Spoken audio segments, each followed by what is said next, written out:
Let's go now to Sophie Havighurst. She's the leader of Tuning Into Kids Research and Dissemination and professor in the Department of Psychiatry at the University of Melbourne. And Professor Havighurst, it's a delight to have you join us today. Thank you for having me along. It's a pleasure to be here. I'm actually on Judjo Waring land, and I want to pay my respects to elders past and present and emerging up in just outside of Melbourne.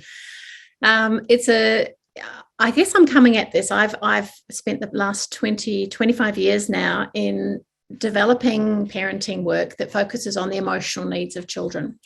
And it was really interesting when I began training as a psychologist in prisons, seeing many people with significant mental health difficulties who had no capacity to understand and manage emotions.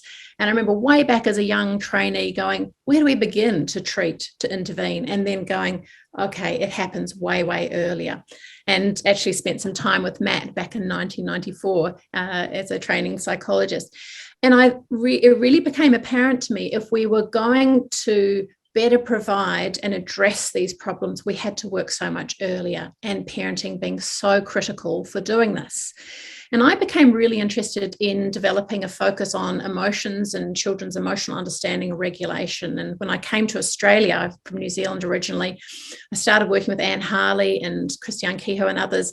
And we really started developing a program that was focused more on how parents would connect with children around emotions. Now, it's really interesting because we've then spent the next 25 years with developing our Tuning Into Kids program in developing an evidence base to see whether it works. And that seemed to be really critical, because people often say, well, isn't that just touchy-feely stuff? Does it really make a difference to parents? Does it make a difference to children? And we've got to find these things out. And it's essential that we do have good evidence to show what works.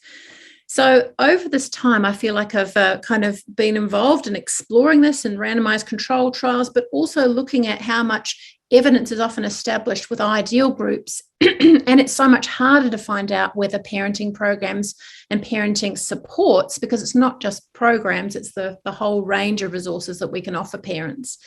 Looking at, do these work for everybody? And how do we find that out? And collecting evidence and doing research trials is so much harder with many of the groups in our society. So it's been very interesting to explore this, and that's something that as a researcher and as an academic is something I've been really interested in. Recently, we formed a group called the Parenting Research and Alliance group, the Parenting Family Research Alliance that Matt and others are involved with, because we have been coming together as a group of parenting researchers who represent a whole range of different expertise and experiences and ways of working with parents. We are trying to work together more now, because just one program or one approach doesn't work for everybody. And we need to explore, how do we find out what works for a whole range of people? And that requires different approaches for different families, different communities, different cultural groups. And how can we take what we have developed and learned, and how can we apply that and explore what needs to change with different communities?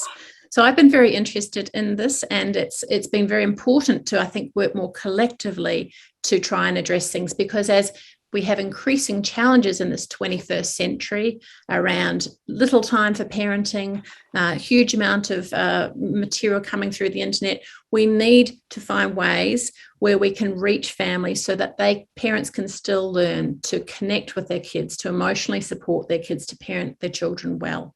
And that's been a big focus of my work in recent times. Thank you.